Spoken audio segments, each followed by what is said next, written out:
তার দৃষ্টির প্রচ্ছদে মেঘ ভাঙা নীল রোদে লেখা রয় হাসি রং কবিতা।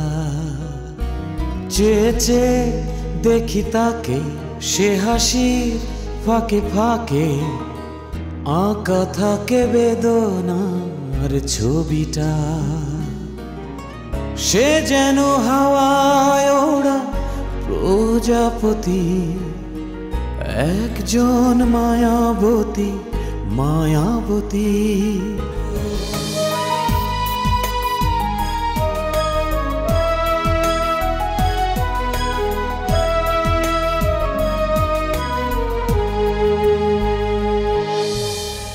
দুঃখ পেছনে রেখে, ইচ্ছেকে কাছে ডেকে সময়কে বলি তবে থামো।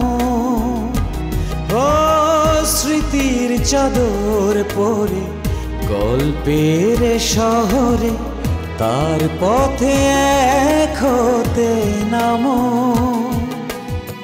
সে যেন হাওয়ায় ওড়া প্রজাপতি, একজন মায়াবতী মায়াবতী।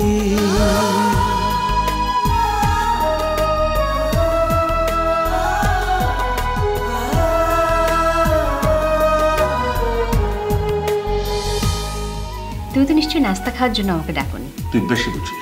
আপনি রাস্তায় একা বের হন, আপনার শরীরটা তো অনেক খারাপ স্যার। রাস্তায় আমি কখনো একা থাকি না। এভাবে জীবন চলে, এজন্যই আমি আলাদা থাকতে চেয়েছিলাম। আমাদের বাড়িতে এসে থাকবেন?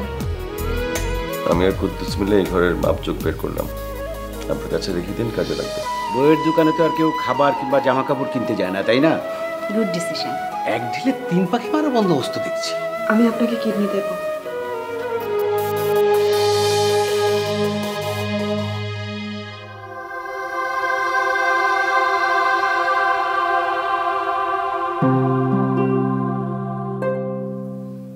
স্যার আপনার চা ঠান্ডা হয়ে যাচ্ছে।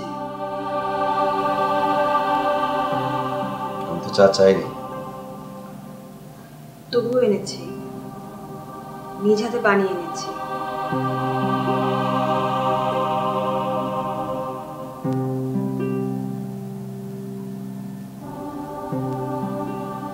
ধন্যবাদ। চিনি ঠিক আছে? ঠিক আছে, সব ঠিক আছে। তুমি চা খাচ্ছ না? তোমার জন্য 1 কাপ দিতে বলতে। আমি স্যার খালি পেটে চা খেতে পারি না। খালি পেটে খেতে হবে না। বিস্কিট আছে তো? স্যার আমি কিছু খাবো না। স্যার আমি বলছিলাম যে তুমি কিডনি দিতে চাও? জি। কেন দিতে চাও বলো তো?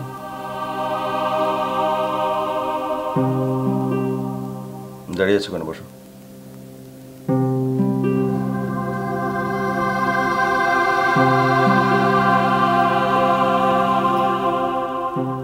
দেখো, তুমি কিডনি দিতে চাইলে তো হবে না।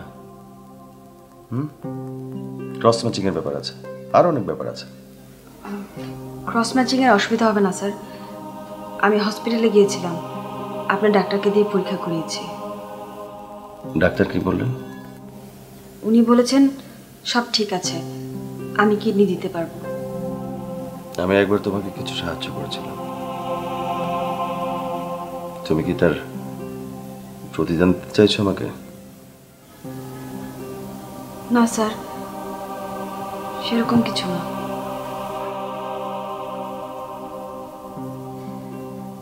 দেখো জাহানারা, আমি পত্রিকায় বিজ্ঞাপন দিয়েছি, আমি নগদ টাকা দিয়ে কিডনি কিনতে চাই। স্যার আপনি বিজ্ঞাপন দিয়েছেন অনেকদিন হয়ে গেল, কেউ যোগাযোগ করেনি। দৈনিক পত্রিকায় যেদিন বিজ্ঞাপন দেওয়া হয় সেদিন যদি রেসপন্স না পাওয়া যায় তাহলে আর পাওয়ার আশা বৃথা। আবার বিজ্ঞাপন ছাপার প্ল্যান হচ্ছে, এবার অনেক বড় করে বিজ্ঞাপন ছাপা হবে। গতবার বিজ্ঞাপনটা কারো চোখে পড়েনি, তুমি ভালো মনে করেছো। একটা কাজ করো, বড় করে একটা বিজ্ঞাপন তৈরি করে দিও তো তুমি। আপনাকে টাকা দিয়ে কিডনি কিনতে হবে না স্যার। আচ্ছা ঠিক আছে, তুমি এখন যাও, আমি ভেবে দেখি, আমি পরে তোমার সঙ্গে কথা বলবো। যাও। জি স্যার। আসসালামু আলাইকুম। চিত্তবাবু,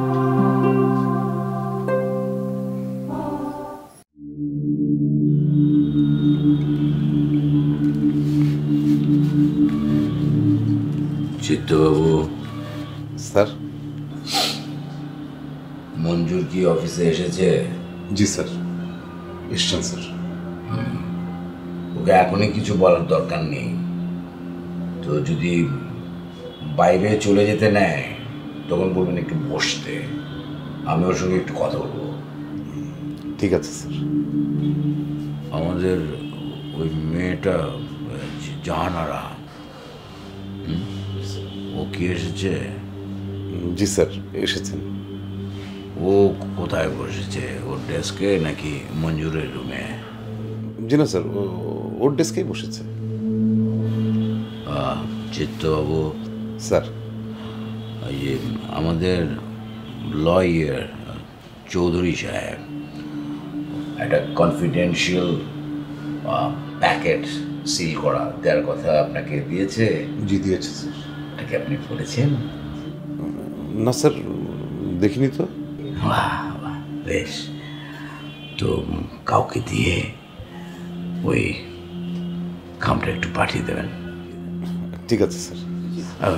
চিত্তবাবু স্যার, আপনি নিজের হাতে দয়া করে নিয়ে আসবেন, কিছু মনে করবেন না। না না, জি জি, নিয়ে আসছি স্যার। জি।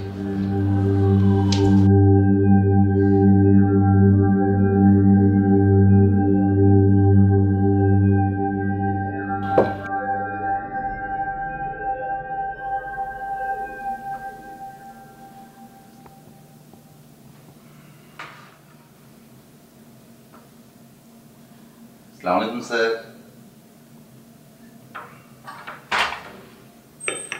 ভালো আছেন স্যার?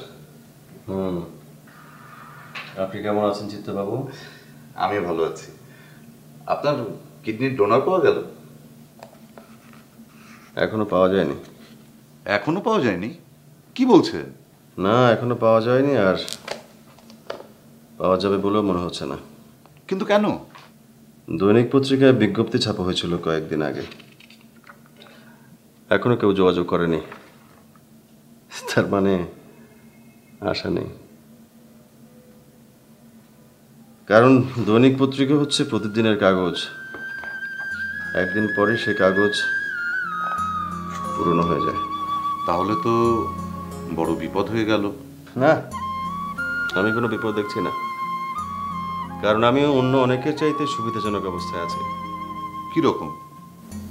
একজন মানুষ প্রতি মুহূর্তে মৃত্যুর আশঙ্কা নিয়ে বেঁচে থাকে, অথচ সে এমন ভাব করে যেন সে বহু বছর বেঁচে থাকবে, আগামী দিনের পরিকল্পনা সাজায়। তারপর হঠাৎ করে তার একদিন মৃত্যু হয়, অপ্রত্যাশিত। আমি তার চেয়ে অনেক সুবিধাজনক অবস্থায় আছে, কারণ আমি জানি যে আমি আর বেশি দিন বাঁচবো না। মানসিক প্রস্তুতিটা অন্তত নিতে পারছি। আপনি কি যে বলেন না, সব মাথার উপর দিয়ে যায়। যাও, যেটা বলতে এসেছিলাম সেটা বলি। বড় স্যার আপনাকে একটু সালাম দিয়েছেন। আফসার অফিসে? জি। আমি এক্ষুনি যাচ্ছি।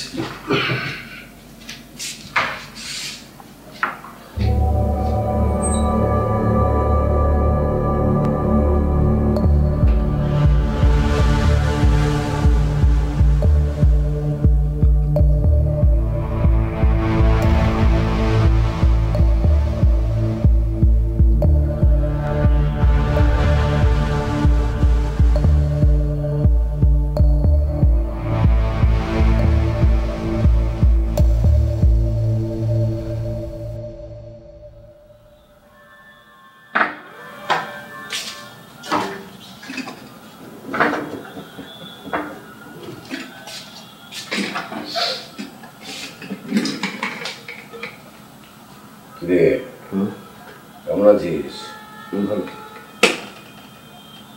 তোকে একটা কমপ্লিমেন্ট দেওয়ার জন্য ডাকিয়েছি। কি কমপ্লিমেন্ট?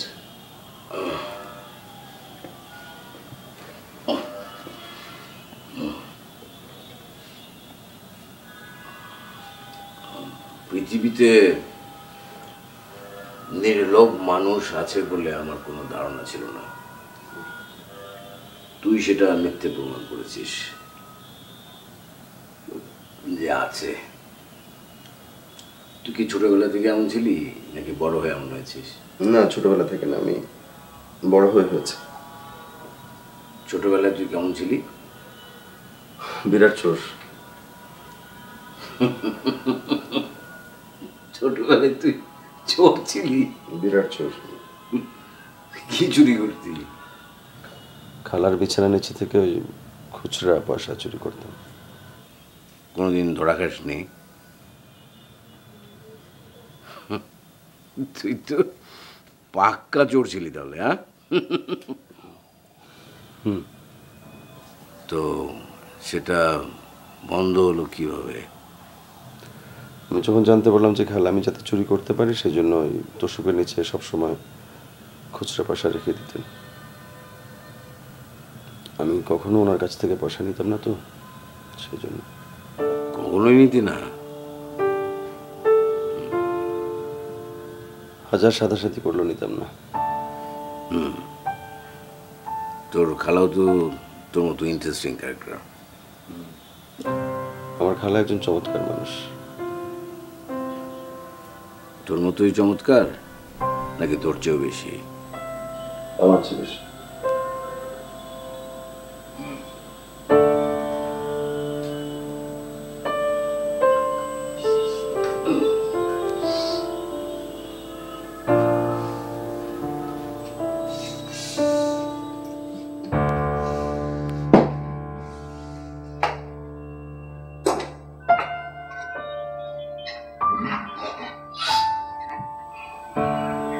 কি আর কিছু বলবি আমাকে?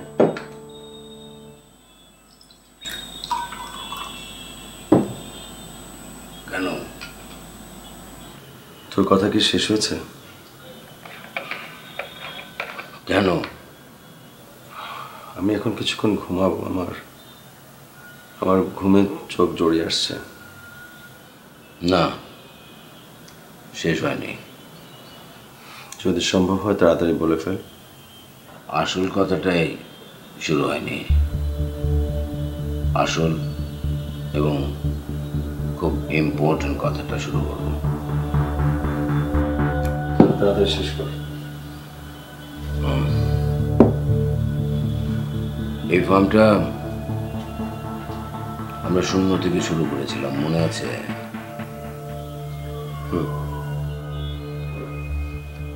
তুই আমার পাশে দাঁড়িয়ে গাধার মতো খেটেছিলি, মনে আছে? আচ্ছা, আমি তোকে অনেকবার বলেছিলাম তুই আমাকে দাঁড় করিয়ে দে, আমি তোকে ঠকাবো না, মনে আছে? আচ্ছা। তুই তোর কথা রেখেছিস, আমাকে দাঁড় করিয়ে দিয়েছিস।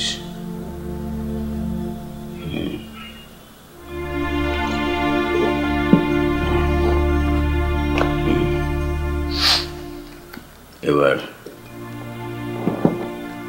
আমি আমার কথা রাখতে চাই। পে স্লিপে তোর নাম নেই, দেখেছিস?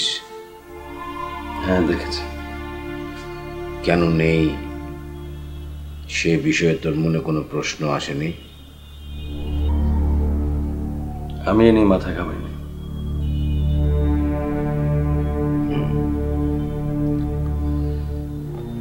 আমি বিদেশে চলে যাচ্ছি, ফিরে আসতেও পারি, আবার নাও আসতে পারি। যাবার আগে এই কোম্পানির 51% শেয়ার তোর নামে লিখিয়ে দিয়ে যাচ্ছি। আজ থেকে এই অফিস, কনস্ট্রাকশন বিজনেস সব তোর।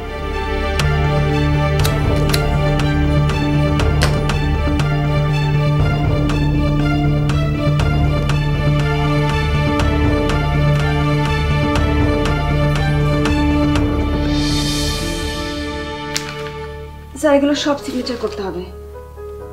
জি স্যার, সব। হ্যাঁ, এতগুলো? এগুলো তো সামান্য স্যার, আরো আসছে। কি বলো? জি স্যার, আপনি এখন এই অফিসের, আপনি ফার্মের মালিক স্যার। আমাদের অফিসের মালিকানা কাগজে আপনার সিগনেচার করতে হবে। আপনার আপনার ব্যাংকের কাগজে, ট্রেড লাইসেন্স, অফিসের কাগজপত্র তো আছে স্যার। স্যার আমি হেল্প করে আপনাকে, অফিসের কাগজপত্র তো আছে স্যার। এই যে এটা স্যার, খুব খুশি লাগছে স্যার, অফিসের সবাই এত খুশি স্যার। একজন মায়াবতী, মায়াবতী, তার দৃষ্টি প্রচ্ছদে মেঘ ভাঙা নীল রোদে লেখা রয় হাসি রং কবিতা। চেয়ে চেয়ে দেখি তাকে, সে হাসির ফাঁকে ফাঁকে আঁকা থাকে বেদনা ছবিটা। সে যেন হাওয়ায় ওড়া প্রজাপতি, একজন মায়াবতী, মায়াবতী। সে যেন হাওয়ায় ওড়া প্রজাপতি, একজন মায়াবতী, মায়াবতী।